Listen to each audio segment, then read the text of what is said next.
जैसा कि हम सभी बिलीव करते हैं कि अभी तक टाइम ट्रेवल इम्पॉसिबल है, बट अगर हम थियोरेटिकली सोचें देन टाइम ट्रेवल थोड़ा सा पॉसिबल लगता है।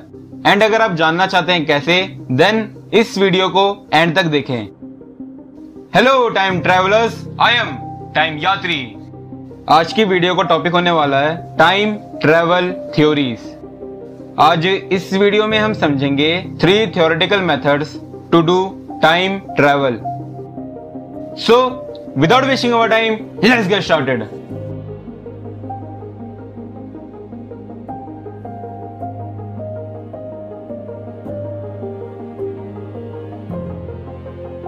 सबसे पहले मैं आप सभी को ये बताना चाहता हूं कि जितने भी तरीके आज हम इस वीडियो में समझेंगे वो जस्ट थ्योरीज हैं, मतलब वो तरीके अभी तक रियल लाइफ में पॉसिबल नहीं है। Method number 1, speed. जितनी ज्यादा स्पीड हम एक्वायर करेंगे उतना ही स्लो हमारे लिए टाइम टिक करेगा। Well, according to sir Einstein's theory of special relativity, जितनी ज्यादा हमारी स्पीड लाइट की स्पीड के क्लोज होगी उतना स्लो टाइम हमारे लिए टिक करेगा as compare to others. Well, याद रखिए कि लाइट की स्पीड बहुत ज्यादा होती है एंड इतनी स्पीड के साथ कोई भी हमारी पूरी पृथ्वी के 7 से 8 चक्कर सिर्फ 1 सेकंड में लगा सकता है। तो अब आप सभी जान ही चुके होंगे कि लाइट की स्पीड कितनी ज्यादा तेज होती है एंड इतनी ज्यादा स्पीड को अचीव करना हमारे लिए अभी तक नियरली इम्पॉसिबल है। वेल, ये कि हम जितनी ज्यादा स्पीड एक्वायर करेंगे उतना ही स्लो टाइम हमारे लिए टिक करेगा। वेल, ये जस्ट थ्योरी ही नहीं है, ये एक्चुअली मेजर्ड किया गया था। चलिए समझते हैं। ये एक्सपेरिमेंट 2 एटॉमिक क्लॉक की मदद से मेजर्ड किया गया था। वेल, एटॉमिक क्लॉक बहुत ज्यादा एक्यूरेट टाइम बताती है। ये क्लॉक इवन नैनो सेकंड तक का टाइम एक्यूरेट बताती है। 2 में से एक क्लॉक को एक उड़ते जेट एयरक्राफ्ट में रखा गया एंड दूसरी को अर्थ में स्टेशनरी रखा गया। नाउ इस एक्सपेरिमेंट से ये पता चला कि जो क्लॉक एयरक्राफ्ट में थी उसका टाइम स्लो टिक कर रहा था as compare to the clock जो अर्थ में स्टेशनरी थी। बट इस केस में जो दोनों क्लॉक में टाइम डिफरेंस था वो बहुत नेग्लिजिबल था। बट अगर हम सेम एक्सपेरिमेंट को रिपीट करें बट दिस टाइम हम एयरक्राफ्ट को एक स्पेसशिप से रिप्लेस कर दे जिसकी speed 90% of the speed of light हो, देन जो क्लॉक स्पेसशिप में होगी उसका टाइम 2.6 टाइम्स स्लो टिक करेगा as compare to the other clock जो कि अर्थ पे स्टेशनरी होगी। नाउ हम ये कंक्लूड कर सकते हैं कि जितना क्लोज हम स्पीड ऑफ लाइट के पहुंचेंगे उतना एक्सट्रीम टाइम ट्रेवल हम सभी कर पाएंगे। Method number 2, gravity.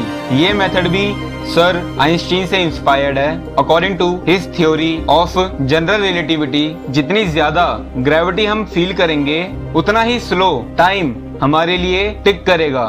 For example, जितना क्लोज हम अर्थ के सेंटर की तरफ जाएंगे उतनी ही ज्यादा ग्रेविटी हमें फील होगी एंड उतना ही स्लो टाइम हमारे लिए टिक करेगा।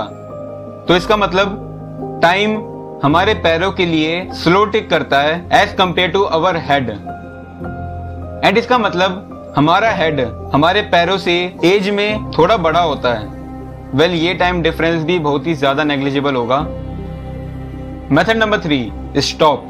ये एक और तरीका है जिसकी मदद से हम फ्यूचर में ट्रेवल कर सकते हैं, जो कि है अपनी कंप्लीट बॉडी के प्रोसेसेस को स्टॉप कर देना या उन्हें स्लो कर देना एंड देन उन्हें बाद में स्टार्ट कर देना। वेल, ये एक्चुअल टाइम ट्रेवल नहीं होगा, ये जस्ट एक इल्यूजन होगा, क्योंकि हमारी कंप्लीट बॉडी के साथ हमारा माइंड भी स्टॉप हो जाएगा एंड फर्दर सोच नहीं पाएगा एंड हमारे लिए टाइम स्टॉप या स्लो हो जाएगा एंड उस समय हम प्रेजेंट में कॉन्शियस नहीं होंगे एंड अल्टीमेटली हम उस समय को स्किप कर देंगे जब हम स्टॉप होंगे एंड जब भी हम अपनी बॉडी को फिर से स्टार्ट करेंगे तब हम फ्यूचर में होंगे। बट ये एक्चुअल टाइम ट्रेवल जैसा नहीं होगा, एज आई सेड ये एक इल्यूजन होगा। नाउ हम ये कंक्लूड कर सकते हैं कि अभी तक टाइम ट्रेवल रियल लाइफ में इम्पॉसिबल है, बट थियोरेटिकली ये थोड़ा पॉसिबल लगता है।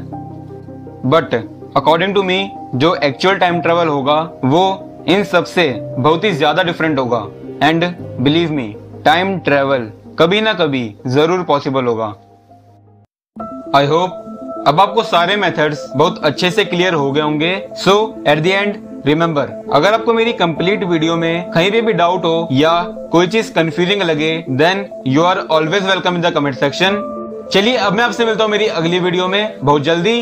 Till then keep time travelling and goodbye time travellers, good bye.